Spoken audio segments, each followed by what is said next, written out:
Nagbukas ang pelikulang ito sa isang lalaki na nagngangalang Frank Vega. Maraming paghihirap ang naranasan ni Frank sa kanyang buhay, partikular na bilang isang veterano ng Vietnam War.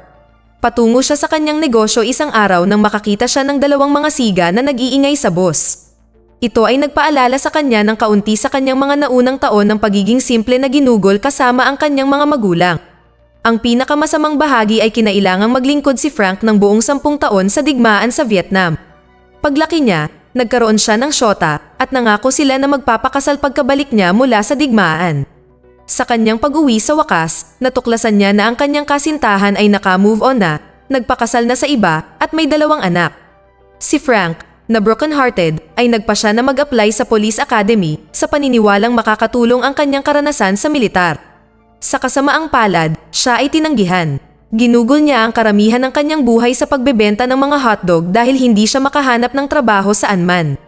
Naitaguyod niya ang kanyang sarili sa pamamagitan lamang ng pagbebenta ng mga hotdog, ngunit pagkatapos ay nasira ang lahat. Nawala ang halos lahat ng customer ni Frank nang dumating sa bayan ng isang makabago at magarbong truck ng hotdog.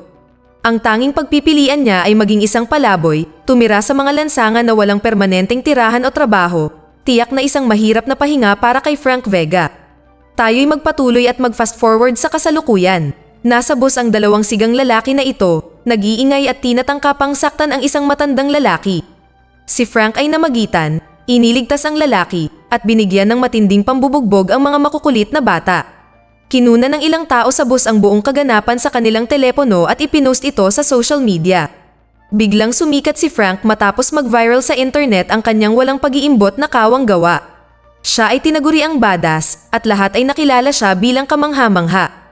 Maging ang mga t-shirt at graffiti na nagtatampok sa kanyang mukha ay nabuo. Hindi lang iyon, nilibot pa siya ng mga pulis sa bayan. Itinampok si Frank sa isang talk show matapos silang makatanggap ng imbitasyon ng kanyang ina. Pagkaraan ng 3 buwan, malungkot na namatay ang kanyang ina, naiwan siya kasama ang kanyang bahay at isang aso. Dito magsisimulang maging kawili-wili ang mga bagay. Si Klondike Washington, na kaibigan ni Frank at kapwa veterano sa Vietnam, ay lumipat sa kanyang bahay at binigyan siya ng USB flash drive. Inilagay ni Frank ang flash drive na ito sa isang ligtas na lugar para ingatan ito kahit na wala siyang ideya kung ano ang nasa loob. Nang lumabas si Klondike isang gabi para kumuha ng sigarilyo, nakasalubong niya sina Terrence at Sebastian na mga tauhan ng isang gangster. Hinahanap nila sa kanya ang flash drive na ibinigay ni Klondike kay Frank, ngunit nagsinungaling siya sa kanila at sinabing wala sa kanya ang hinahanap nila. Malinaw na hindi naniniwala ang 2 thug sa kanya kaya nagkaroon sila ng mainit na pagtatalo. Sa kasamaang palad, naging masama ang mga bagay na ikinamatay ni Klondike. Tumakbo si Frank sa morgue upang makita ang katawan ni Klondike sa sandaling malaman niya ang pagpanaw ng kanyang matalik na kaibigan. Medyo nanginginig, hiniling niya sa pulisya na imbestigahan ang pagkamatay ni Klondike at hanapin ang mga taong pumatay sa kanya. Dito pumasok ang nakakalitong bahagi. Isang gabi, huminto sa kanyang bahay ang kaibigang pulis ni Frank na si Officer Malark. Nagsusumikap si Opisyal Malark na kumbinsihin si Frank na ang mga pulis ay nagtatrabaho ng taos-pusong pagsisikap na subaybayan ang pumatay kay Klondike. Gayunpaman, napanood ni Frank sa kalaunan ang balita at natuklasan na mas mabilis na nalulutas ng pulisya ang iba pang mga krimen. Nabahala siya, lalo na nang masaksihan niya na hindi nila pinapansin ang kaso ng kanyang matalik na kaibigan sa istasyon ng pulisya. Dumating si Frank sa konklusyon na ang paglutas ng misteryong ito sa kanyang sariling mga kamay ang tanging pagpipilian. Hindi na siya makatiis na hintayin na kumilos ang mga pulis. Nagsimula nang mag-imbestiga si Frank. Sa una, siniyasat niya ang eskinita kung saan binaril si Klondike. Tumingin-tingin siya sa paligid at natuklasan niya ang isang locket na may larawan ng isang babae sa loob at ilang basyo ng bala na sa tingin niya ay maaaring isang pahiwatig.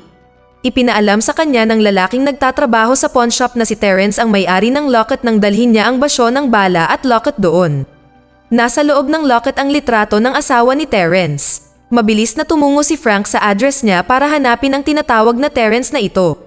Gayunpaman, wala si Terrence sa bahay at sinabi ng kanyang asawa na wala siya sa isang buong linggo. Ibinalik ang locket sa asawa ni Terrence, tinanong ni Frank kung nasaan siya. Ayon sa asawa ni Terrence, naglalaro siya lagi ng basketball sa isang park kasama ang ilang kaibigan, kaya sumugod si Frank sa park na iyon. Pagdating niya, nilapitan niya ang ilang lalaki na naglalaro at tinanong sila tungkol kay Terrence. Iniisip na baka alam ng mga kabataang iyon sa park kung nasaan si Terrence. Sa halip na tulungan siya, sinimulan ng mga lalaki na pagtawanan si Frank. Nairita talaga siya, kaya binigyan niya sila ng magandang pambubugbog bilang resulta. Sila pala ang mga kaibigan ni Terrence. Nang sabihin sa kanila ni Frank na tigilan na nila ang panloloko, ibinunyag nila na hindi talaga nila alam kung nasaan si Terrence. Gayunpaman, binanggit nila ang isang lalaki na nagngangalang Ronaldo na maaaring alam ang katotohanan dahil malapit na magkaibigan sina Terrence at Ronaldo. Bumisita si Frank kay Ronaldo sa bahay at nakilala ang kanyang kasama sa kwarto. Ipinaalam sa kanya ng kasama sa silid kay Frank na madalas na pumupunta si Ronaldo sa isang bar na matatagpuan sa kabilang bahagi ng bayan. Pumunta doon si Frank, ngunit sa bar, sinalubong siya ng ilang lalaki na hindi gusto ang kanyang presensya. Kinailangan niyang ilagay ang ilan sa mga ito sa kani-kanilang mga lugar dahil napupuno na siya. Sa kalaunan ay nahanap ni Frank si Ronaldo at binigyan siya ng isang maliit na pananakot sa pamamagitan ng pagbabanta sa kanya na ibunyag ang lokasyon ni Terrence. Kalaunan ay nalaman ni Frank na si Terrence ay nakikipagkita sa isang babae na ang pangalan ay Tanya. Lumipat na tayo ngayon kay Panther, ang makapangyarihang boss ng gangster. Sa totoo lang, siya ang amo ng dalawang lalaki na pumatay kay Klondike, sina Terrence at Sebastian. Si Panther ay may seryosong pakikipag-usap sa tiwaling politiko ng bayan, si Major Williams. Si Panther ay nasa ilalim ng panggigipit mula sa alkalde na hanapin ang flash drive na ninakaw ni Klondike noon. Lumalabas na nasa loob ng flash drive ang ilang mahahalagang ebidensya ng hindi etikal na gawain at katiwalian ng alkalde habang siya ay nasa opisina. Lumalabas na si Klondike ay nagtatrabaho kay Panther noon, ngunit pinili niyang umalis at gumawa ng isang mapanlinlang na hakbang. Pinagtaksilan niya si Panther sa pamamagitan ng pagnanakaw ng mahalagang flash drive ni Major Williams at itinakas ito. Si Martin, na isang batang kapitbahay, ay nagbigay kay Frank ng ilang tulong habang siya ay nasa kanyang misyon. Ang kanilang layunin ay upang matuklasan kung ano ang nakaimbak sa flash drive na iyon. Bumisita si Frank kay Tanya, na nagtatrabaho sa isang massage parlor isang gabi. Wala siyang nakuhang impormasyon nang tanungin niya ito tungkol kay Terrence. Si Frank ay gumawa ng palihim na desisyon na sundan siya pauwi mula sa trabaho. Kalaunan ay nahanap na ni Frank si Terrence matapos palihim na pasukin ang tahanan ni Tanya. Upang makakuha ng impormasyon tungkol sa kung sino ang nagutos na patayin si Klondike, medyo nagmatigas siya sa kanya, kaya nagpa siya si Frank na pahirapan siya, dahil si Terrence, na dapat ay magbabahagi ng impormasyon, ay hindi umiimik. Bahagya niyang sinugatan si Terrence sa pamamagitan ng pagpilit sa kamay niya sa grinder sa kusina. Mukhang gumana iyon, dahil sa huli ay inamin ni Terrence ang katotohanan. Nang umamin na siya, nalaman natin na nahaharap si Klondike sa isang malaking problema. Kinalaban niya ang makapangyarihang nagbebenta ng droga na nagngangalang Panther. Lumalabas na kinuha ni Klondike ang flash drive na iyon na tinatalakay natin at nagnakaw ng ilang uri ng impormasyon tungkol sa ilegal na pangungulekta ng langis ni Major Williams sa kapitbahayan. Umuwi si Frank para maghanda pagkatapos kay Terrence at sinabi pa sa kanya kung saan makikita ang Panther na ito, ngunit nakarinig siya ng kaguluhan sa lugar ni Martin habang siya ay papunta para harapin si Panther. Ang ina ni Martin, na si Amber, ay nakakaranas ng isang nakakakilabot na relasyon sa kanyang marahas na asawa. Si Frank ay namagitan upang iligtas siya mula sa kaguluhan. Inimbitahan ni Amber si Frank para sa tanghalian dahil siya ang bida. Hindi pinalampas ni Frank ang pagkakataon. Nagbihis siya, pinaliguan ang sarili, at nakakamangha ang amoy. Naging komportable ang mga bagay-bagay sa panahon ng tanghalian at nang malapit na silang maghalikan, pumasok si Martin Jr. Habang inaayos ni Frank ang pintuan sa harapan ng bahay ni Amber, iginiit ni Frank na manatili sila ni Martin sa kanyang bahay. Ibinigay ni Frank kay Officer Malark ang flash drive sa sumunod na araw, pagkatapos ay sinundan niya si Panther sa kanyang pinagtataguan. Nang malaman ni Panther na hinahabol siya ni Frank, inutusan niya ang kanyang mga alapores na tambangan si Frank kung sakaling hindi niya ibigay ang mahalagang flash drive. Natagpuan ni Frank ang kanyang sarili sa isang mahirap na sitwasyon. Siya ay dinaig ng gang ni Panther at bumagsak. Matapos siyang mahuli, nagsimula silang gumawa ng ilang nakakakilabot na mga bagay sa pagtatangkang pilitin siyang ibunyag ang lokasyon ng flash drive. Sa pagtatangka na makipag-usap sa kanya, itinali pa nila siya sa isang electric shock device. Kahit na siya ay labis na nasaktan, hindi siya sumuko. Gayunpaman, natuklasan ni Panther ang tirahan ni Frank at nagpa siya na magtungo doon. Naniniwala siya na marahil ay itinatago ni Frank ang flash drive doon sa kanyang mga mahal sa buhay. Bago tumakbo si Panther sa kanyang bahay sa pag-asang mahahanap ang flash drive, inutusan ni Panther ang kanyang mga tauhan na pahirapan siya. Gayunpaman, nakatakas si Frank sa kanyang mga tauhan. may maliit siyang posporo na ibinigay sa kanya ni Amber. Sinindihan ni Frank ang posporo at inihagis ito patungo sa ilang kalapit na mga drum ng langis na nagsunog sa buong lugar at nagsimula ng napakalaking pagsabog. Sinubukan ni Panther na tumakas, ngunit hinabol siya ni Frank bago pa siya makalayo.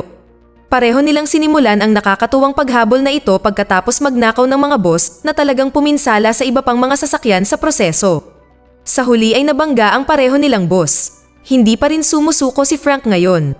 Patuloy niyang hinabol si Panther sa paglalakad hanggang sa mabangga niya ang dalawang siga sa bus noon sa daan.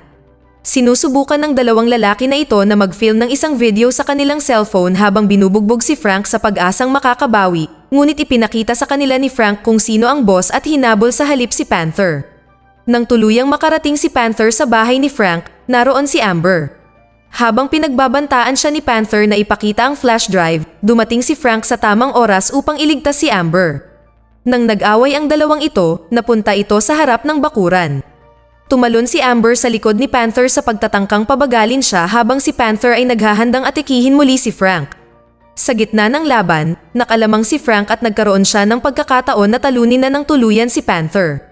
Matapos mahuli si Panther, ang sitwasyon ay naging mas nakakaintriga nang si Major Williams ay dinala din sa kustodiya. Tingnan mo nga naman, ang kanilang mga masasamang gawain ay isiniwalat ng media. Sa pagtatapos ng kwento, sina Martin, Frank, at Amber ay makikitang masayang-masaya na magkakasama. Ang moral lesson sa kwentong ito ay huwag mamaliitin ang matatanda. Sa halip ay igalang sila dahil hindi natin alam kung ano ang kanilang kayang gawin.